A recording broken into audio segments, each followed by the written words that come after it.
তো আজকে সত্যজিৎ রায় পরিচালিত একটি অন্যতম সিনেমা হীরক রাজার দেশে।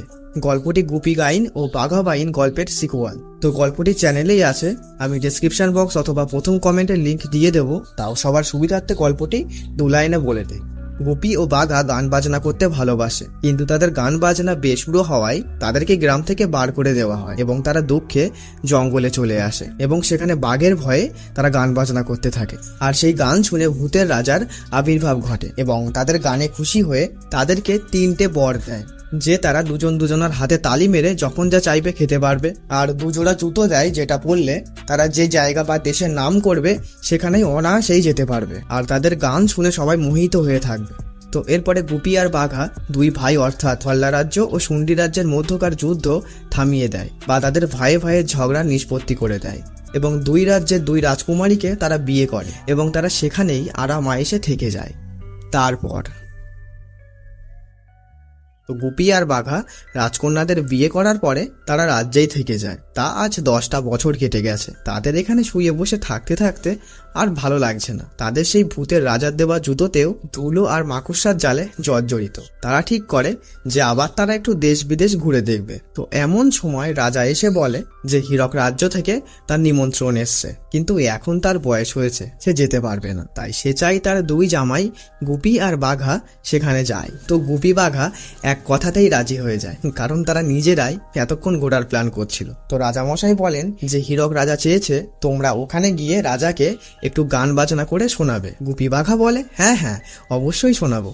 তো গুপি বাঘা ঠিক করে যে তারা অনুষ্ঠানের 1 মাস পূর্বেই হীরক রাজ্যে তারা যাবে। তারা সাধারণ মানুষ হিসাবে রাজ্যটাকে একটু দেখতে চায়, তারপরে সময় মতো রাজমহলে তারা যাবে।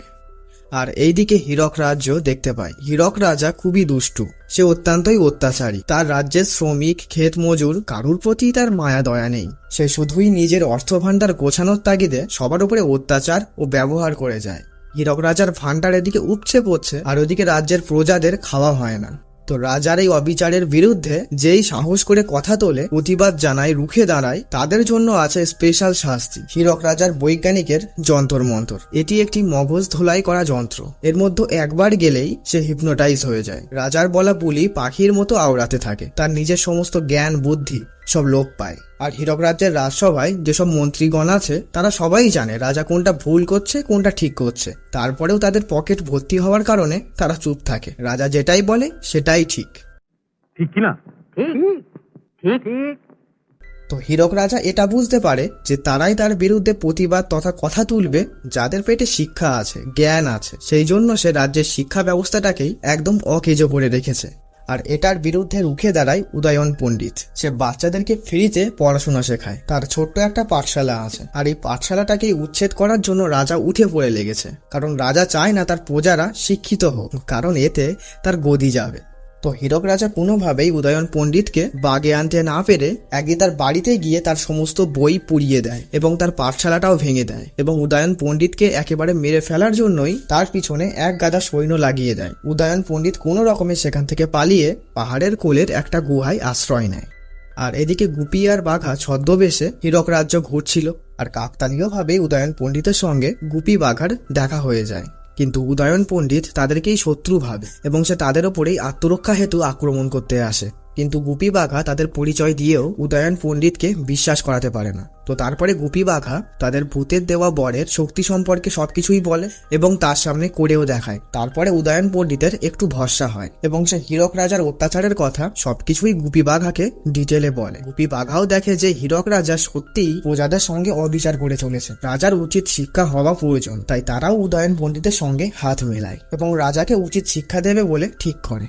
তো উদয়ন পণ্ডিতের কথা মতো তারা রাজ পোশাকে এইবারে রাজমহলে প্রবেশ করে এবং গুপি বাঘা তাদের পরিচয় দেয়। তো হীরক রাজা তাদের অভ্যর্থনাও জানায় এবং গুপি বাঘার গান নাকি খুবই ফেমাস। তাই হীরক রাজা গুপি বাঘাকে গান গাইতে বলে। তো গুপি বাঘাও তাদের গান পরিবেশন করে রাজামশাইকে শোনায়। তো গান শুনে রাজামশাই তো খুব খুশি। তো তখন গুপি আর বাঘা প্ল্যান মতো হীরক রাজার কাছে আবদার করে বসে যে এই রাজ্যের হীরের খনিটা তারা শুধু দেখতে চায়, কারণ ওই হীরের খনি আছে বলেই রাজার এত প্রতিপত্তি। তো প্রথমে হীরক রাজা রাজি না হলেও গুপি বাঘা রাজাকে এতটা প্রশংসা করে যে রাজা গলে গিয়ে তাদেরকে হীরের খনি দেখাতে রাজি হয়ে যায়।